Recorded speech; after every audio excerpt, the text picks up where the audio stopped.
Turkish President Recep Tayyip Erdogan has arrived in Washington for a two-day visit to meet US President Donald Trump.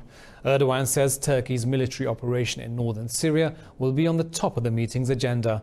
Ahead of his visit, Erdogan accused Washington of not fulfilling its commitment of vacating Kurdish forces from areas bordering Turkey. Meanwhile, Trump has not expressed any intention of ending Washington's alliance with the SDF. Last month, President Trump pulled back US troops from northeast Syria, parting ways with the Kurdish forces. But he later joined forces with the SDF to guard Syrian oil installations from falling into ISIS's hands.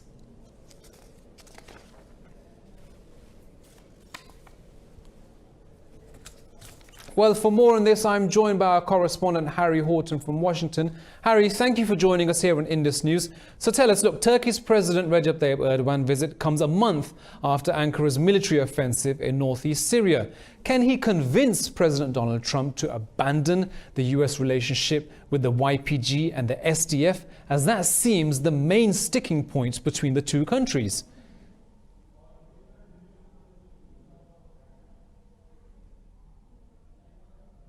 It's fair to say that the US-Turkey relationship is at its lowest point in decades, and it's just that personal bond, really, between President Trump and President Erdogan that's keeping things together somewhat. That point of whether or not the US will abandon its allies, the SDF, YPG, in northeastern Syria, I think that's pretty unlikely. A senior White House official speaking to reporters just a few hours ago said that there is no intention for that cooperation to end. The president has had very public communications with the head of the SDF, General Mazloum. So President Erdogan, I'm sure, will come here and try and pressure President Trump to back away from its alliance with the Kurds in northeastern Syria. But as far as the White House is concerned, that alliance, although it is not quite at the level it was some months ago, it does remain. And I think the priority is for the United States to keep that alliance in place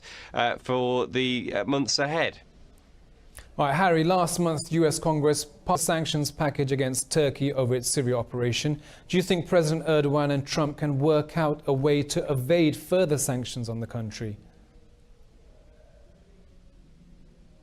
Yeah, it's going to be really difficult because there's a whole range of different issues, as I say, that the US and Turkey are at odds over.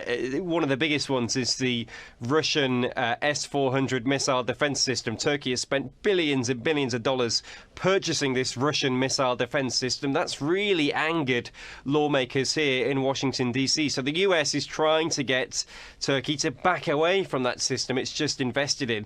That's a very difficult thing for the US to do, but one senior White House official said recently that if Turkey doesn't do that, then it's inevitable that Turkey will be hit with further economic sanctions. So that's something that could be coming down the line in the weeks ahead. Other issues where there's huge disagreements, as we've just talked about, the not just the US alliance with the SDF and the YPG, but the overall strategy that the US has for Syria going forward. Very different to what Turkey wants to happen with Syria in the future.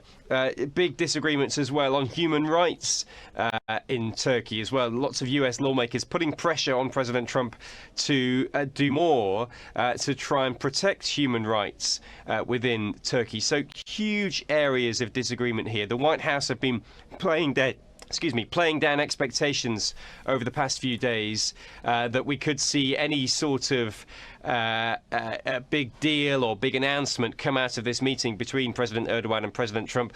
The White House trying to say, look, this is just about diplomacy. This is trying to smooth things over somewhat. And then perhaps in the weeks and months ahead, the two countries might be able to thrash out some more concrete agreements. So look, the relationship in a very bad place going into this meeting between President Trump and President Erdogan. And I think really both countries hoping they can come out with a slightly calmer tone between the two countries and then try and resolve those bigger issues going forward.